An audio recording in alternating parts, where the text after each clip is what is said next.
What up, y'all? It's a robot watcher. Grab your binoculars, and I'm back with another video. If you like it, like, comment, subscribe. Let me know what you think. Comment who you want to see next. Share the video. Do all of the YouTube stuff. You know the vibes. Bucky Irving. Let's get into it. Now, Bucky Irving, he played 3 years. He was a true junior. He's only 21 years old. 5'10", 195. I want to say he went to Minnesota his first year. I could be wrong, but he transferred to Oregon his last 2 years. But at Minnesota, 2021, 12 games played, 133 carries, 699 yards, 4 tutties. Also with 8 catches, 73 yards, no tutties. So not much in the receiving game, but a pretty decent year as a true freshman at, running back. 2022, 13 games played, 156 carries. This one's he transferred to Oregon also.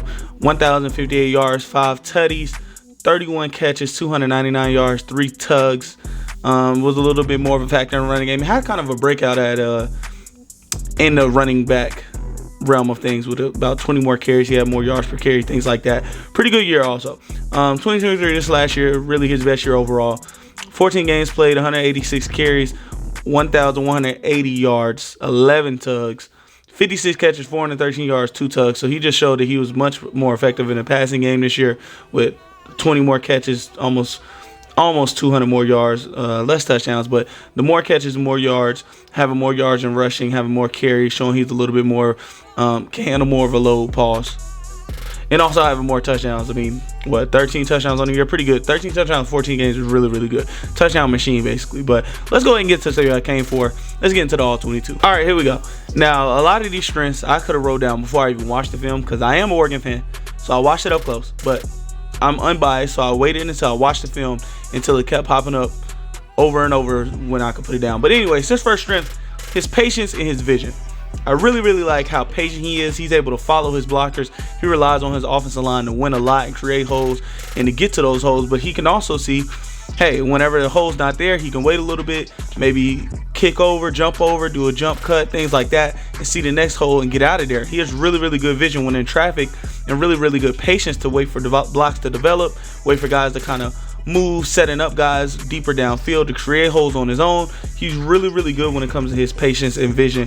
And also, Oregon had a really, really good offensive line, so he did have a lot of holes to run through on his explosive plays, but it was also times where he was creating those holes just by kind of setting guys up down the field, or not down the field necessarily, but at the second level with his vision, seeing, oh, he's going to go into this hole, I'm going to jump cut to that hole.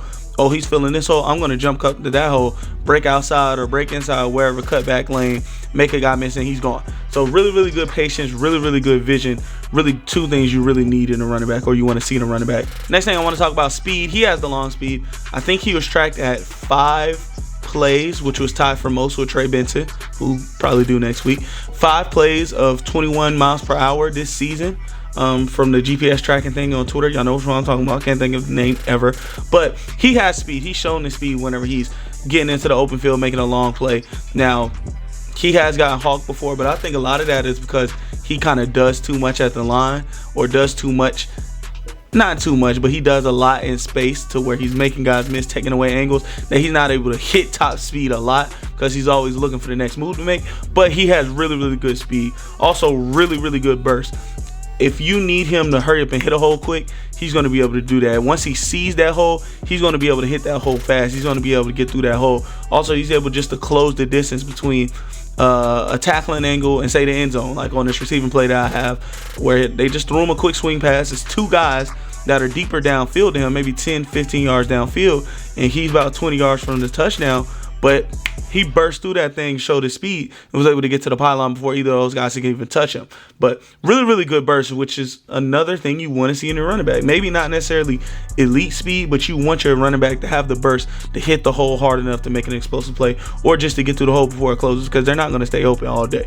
Anyways, really good, really, really, really good contact balance. I mean, I remember I was watching Oregon game 2021 or 2022 when he first transferred, and I remember texting him. I was like, yo, my friends in the group chat, I'm like, yo, Bucky Irving gonna be like RB1 next year. That's before I knew how tall he was, all that, how small he is. But I just remember texting, he does not go down. Like, if you watch Bucky Irving highlights, those are quintessential running back highlights. It's like Reggie Bush, him. Like, he does not go down often. Like, especially once he gets going. Maybe if you catch him in the backfield, you know, catch him when he's not necessarily rumbling. But once he gets rumbling, he's jump cut, run through an arm tackle. A guy hit me, I'm throwing the guy off of me, stiff arming the guy, running through a guy, not necessarily running people over, but running through a guy, falling forward. He has amazing contact balance and amazing at breaking tackles. I want to say he was like 3rd in broken tackles per carry in the last 2 or 3 draft classes, something like that. With Bijan Robinson was the only one above him, and I can't remember who else it was. Maybe it was Trey Benson, but he's really, really good at breaking tackles and having contact balance and staying on his feet. He throws that hand down whenever he's falling and gains his balance quick. He's just really, really good at making guys miss, bouncing off of guys, breaking tackles, running through guys, just making guys look crazy. Also, he's to go into this, he's a really, really tough runner despite his size. You think, oh, 5'10", which 5'10" is, we'll talk about it later. But he looks little. Like, he looks little, but he packs a punch. Like, he's really like a Doug Baldwin-esque. Not Doug Baldwin was like literally running guys over, but Doug Baldwin-esque where he's really small. And I'm not talking about Doug Martin. Doug Martin, the Tampa Bay running back. Really, really small, but he's packing a punch behind him. He's really running behind those legs. His legs keep going. He's able to push piles by himself or with an extra lineman. He's able, like I said, fall forward whenever he's running, bounce off of guys, run through arm tackles. Really, really tough runner. He's not a speed guy where as soon as you get your hands on him or you lay a good hit on him, he's going to be done in the run. No, you get a good hit on him. If you don't knock him off his feet, or sometimes even if you do, you need to wrap up. You need to wrap up when you hit this guy. No, yeah, you might be able to ragdoll him, hit him hard because of how small he is, but he keeps his legs going. He has such good contact balance and is such a tough runner. He's going to be able to stay on his feet and keep the play going most of the time. Really, really good runner. That's one of my favorite things about him, despite his size. Also, really creative as a runner. He takes those. There's one thing to have one jump cut. There's one thing to have 2. But he'll have 3, 4. He'll reverse field. He'll use the entire sideline. I don't know how far it is. I think it's like 58 yards across. He'll use that entire 58 yards if he needs to as he's in the open field running. He's really creative as a runner. He's setting guys up with moves. He's kind of making multiple guys miss at once. So I remember one play he made like 4 or 5 guys miss, just juking, jump cutting, things like that, dead legging. He's really creative as a runner. And I'll talk about the last point, really elusive, because it kind of goes into this. Really elusive and creative as a runner, making guys miss, dead legs, jukes, jump cuts, spin moves. He's insanely elusive and insanely creative when it comes to setting guys up and making guys miss, or just using the entire field to his advantage, I guess you could say. That's not the word I want to use, but I can't think of the word. He has a lot of moves in his bag. He's Kyrie Irving on the field. Like, he is art. When you're watching him, he's in the open space, he's art. He's the purest form of the running back art. Him and Barry Sanders. I'm gassing when I say this stuff, but him and Barry Sanders, like, he's really elusive. Might be one of the most elusive running backs in the league once he gets drafted. Anyway, moving on, last point, since I used elusive already. He's a receiving threat. He's not necessarily a crazy route runner. Like, he's not Alvin Kamara, who isn't a crazy route runner either. But he's not Alvin Kamara, Christian McCaffrey. He's not those level receiving threats. But he is a receiving threat to the point of he's really good in space. So if you get him a little swing pass as a check down, he's able to make guys miss because he's so elusive. He is a tough runner, so he'll be able to run through arm tackles. He's fast, so he'll be able to close the distance, get upfield fast. He's also, like I said, really elusive, but he's also a tough runner. So he's able to run through a tackle, break 2, 3 tackles, and maybe turn a dead play kind of if in a passing concept, and then you swing it to him and you maybe think this is 3, 4 yard, completion. He'll turn it into more, 15, maybe even a touchdown. He is a receiving threat in that form. I mean, Texas routes, he ran a lot of Texas routes, was really good at, where you'll be able to, or he lined up outside also, but he didn't really run many routes. He kind of ran tunnel screens, which he's really good on tunnel screens. He kind of ran comebacks, which he showed good hands. He has good hands. He can bring in tough catches if he needs to, not necessarily super extend outside his frame or anything like that, but he's able to bring the ball in. He has reliable hands this year. Really, really reliable hands this year. But overall, it's still going to be a good receiving threat just based off his physical capabilities as a runner. Before you even get to talk about, you know, things that go into the receiving game, as a runner, he's going to be good for those, hey, I need to check it down and get a couple yards. Oh, he gave me more. Great. Oh, he turned it into explosive play. Great. Oh, this is a touchdown. I didn't see that coming. Which is, talk about my fan base here. Sorry, y'all. You see the D'Angelo Williams jersey. Panthers fans, something we need. We rarely had a check down in our offenses. And then when we did, it was a check down. It was 1, 2, 3 yards maybe. He's going to be a guy you be able to check down to him. He makes an explosive play out of it. So really, he is a receiving threat, but he's a really, really good, elusive, but also tough running back, which is really interesting for his size. But even at the small size he is, look at his stature. Like, look at his legs. His legs are really big, beefy. Pause. He has a good upper body strength. Someone, whenever he's throwing guys off, running through arm tackles, things like that. He's a really good player. Okay, if he was bigger and if he was able to handle a bell cow role, he would probably be my RB1 easily. I don't know who will be at the end of the day because I haven't watched everybody, but I have an idea. But he would be the runaway RB1, or maybe not runaway, but he would be my RB1 if he was bigger, could handle more of a workload. But let's get into the stuff that's not necessarily his game. Now let's get into the part of the video nobody likes, or maybe some people like, because you do want to know the weaknesses, or not weaknesses. What did we say before? Stuff that's not necessarily in their game right now. Even though this is, I think, more of weaknesses for him for some of these. But let's jump into it. Stuff that's not his game. Drops. I put drops question down because he did have a couple of drops in 2022 when he first got to Oregon. It was a good amount of drops, and it was like, okay, maybe he has a little bit of issue catching the ball in the receiving game. Now, he did fix that 2023. Like I say, he was much more of a reliable hands guy, much more of a reliable catcher, but that issue was there, and it may pop back up because he's not a receiver, so he's not gonna necessarily focus on that as much. I say drops with a question mark because maybe the question could arise again, maybe it cannot, but it was something worth mentioning. Next thing, pass blocking. Horrendous pass blocker. And it's not necessarily because of effort, because a lot of pass blocking, just like defense in the NBA, is effort, but it's also technique. And it's also kind of God-given gift because he's so little, and we'll talk about his size. He can just get run through. He can just whiff on blocks. He's a really terrible pass blocker. If you have him in the game, you better be, and you're throwing the ball, you better be having him as a swing route, Texas route, some type of check down. Because if you're relying on him to block a free blitzer, it's cooked. It's cooked most of the time. The best he can do is he'll be able to get one good thump, and that's about it. That's about it. But other than that, and it's not because, like I said, it's not because of lack of effort. He's just so little. He's not good at it. Okay, he's not good at it at all. Next thing, can't really carry a full workload. Matter of fact, let's jump into his size first off. Size. They say he's 5'10", 195.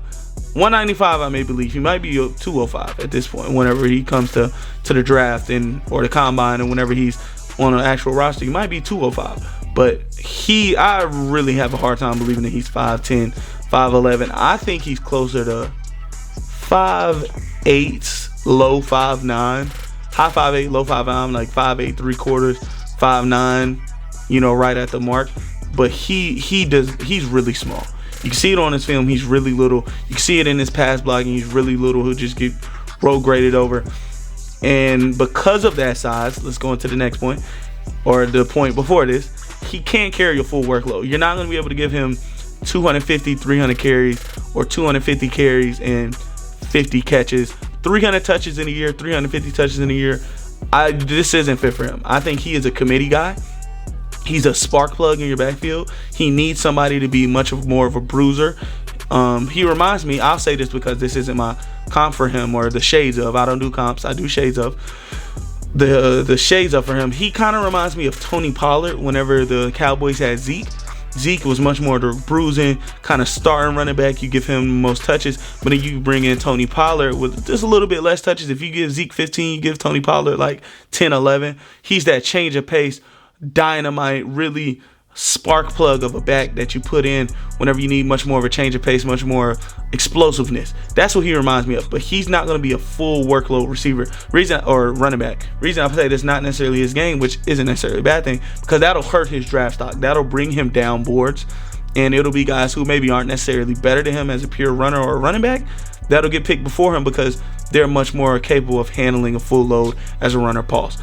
In the NFL. But let's get into everybody's second favorite portion of the video, the player build. Now today, we have built a stick of dynamite.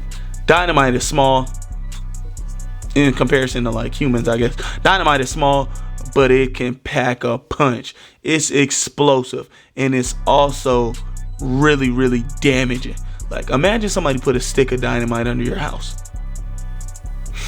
Anyways, but he's a stick of dynamite. I say this because he comes in a very small package, but he packs a punch. He's really, really explosive and elusive. He can turn. He's a big play waiting to happen, basically. You give him good blocking, you give him a lane, he's a big play waiting to happen. That's his fuse. You give him a hole, give him good blocking, you just lit the fuse. Now it's up to him vision and making a tackle, a guy miss, to where the dynamite explodes, or if it's a dud. But he's a big play waiting to happen. And he just runs with this mean streak, or this toughness that is the you know, damage part of the dynamite. Just this toughness that you don't really expect for somebody that small, but really, really, really good running back. Stick of dynamite, like I said. Now let's get into the shades of. First thing I have is Devin Singletary. I stole it from somebody else. They said it, and I really, really liked it. Devin Singletary is another smaller guy, more compact back, but he can also break tackles. He can also kind of get these quick bursts into space. If you take Devin Singletary and turn the athleticism up by like 2 notches, I think that's what you have in Bucky Irving, and that's kind of the rest of the shades of you have to do. But they're much more of the kind of the same guy. If you turn up the athleticism, maybe 2, maybe 3 notches up on Devin Singletary, he's able to make guys miss. He's not super explosive in the open field, but that's more of his athleticism. But he's able to kind of juke guys. He's able to run through arm tackles, run through guys. He's able to create things with his contact balance. He has good contact balance. Also really good in the receiving game. He has reliable hands. He's not a super route runner, but because he has that great contact balance and making guys miss with a little bit of elusiveness, he's good in the receiving game. That leads me into the next guy, Miles Sanders. The reason I put Miles Sanders maybe isn't necessarily their play, because I think also if you turn the athleticism up on Miles Sanders 2-3 notches, that's where you'll get Bucky Irving's athleticism. But his role necessarily, he was never a bell cow back. And he was best that last year on the Eagles in a rotation of 3. And when you give him a hole, he can make a play happen. Now, he would have had a lot more touchdowns and a lot more yards if he was much more explosive and long speed like Bucky Irving is. But that's kind of what you want him to be. You want him to be your maybe the lead back in that three-headed backfield if you have one, or 2-headed backfield. Maybe the lead back, as in this is the guy you want to get the ball the most, or he's playing the most snaps. But he's not a bell cow. He's not a carry the ball a majority, 90% of the time in the game. And you kind of want to have a good offensive line that can create holes for him to hit. Also, I think Miles Sanders has kind of underrated vision. I know Panthers fans hate him, but I think Miles Sanders had a down year last year because of injuries. Also because our interior offensive line was just putrid and we were running a bad scheme. I think he'll have a bounce back year this year, but I also don't think he's some superstar running back. But I think he has really underrated vision. He could be more explosive, but maybe it was because of injuries. But I could see that role being, similar between these two. And the last one I have is Dion Lewis. Dion Lewis played for the Patriots. Can't remember who else he played for. I don't know why. Really, really elusive guy. Like, he just loved making guys miss. Now, I don't know. He was really good in the receiving game also. I mean, he's juking guys. He's really good contact balance, just dead legging. He's really, really elusive and really, really small, just like Bucky Irving. I think that elusiveness is really similar between those two. I think if you take Devin Singletary's toughness and his contact balance, mixing it with Dion Lewis's toughness, receiving prowess, and his contact balance, mixing it with the Miles Sanders role, that's the perfect window for Bucky Irving in the NFL, something like that. And I think that could be a good running back. I want to be running back by committee. I like having Chuba. Sorry, speaking to the Panthers fans now. I like having Chuba. I think adding Bucky Irving to provide more juice to your backfield is necessary for a team like the Panthers or another team who may need some juice. Maybe the Browns. I think the Browns could use some juice. I think Nick Chubb is a really bell cow, hard-nosed running back. Also think at this point Kareem Hunt is kind of the same thing. He's not as juiced up as he was before. Also think Ford, can't remember his last name or whichever one. Ford is also the same way. I think you need somebody to kind of get in the receiving game, be a lot more juiced up, be a lot more explosive. But yeah, that's all I really got for Bucky Irving. Stick of dynamite. See the shades of. Really, really good guy. I can't wait to see what he runs at the combine. Can't wait to see what he measure in at the combine, because I really think he is small. He's not Deuce Vaughn small, but he's not a huge guy. I don't see the 5'10". 5'10" is almost 6 foot. I don't see that when I watch him, but maybe it's the perception. But that's all I got for you. If you like the video, like it. Subscribe, please. We're almost at 500. Give me the 500 so by the end of the year, we can start making goals like 5,000. 2,000, something like that. But give me the 500 first, and we'll set a subscriber goal. But also, if you like it, comment on the video. Let me know who you want to see next. Let me know who your team is. Do you think your team could use Bucky Irving? Do you want Bucky Irving? What round you see him going in? Let me know. Comment below. It helps the algorithm. I'll see y'all next week. Put your binoculars up.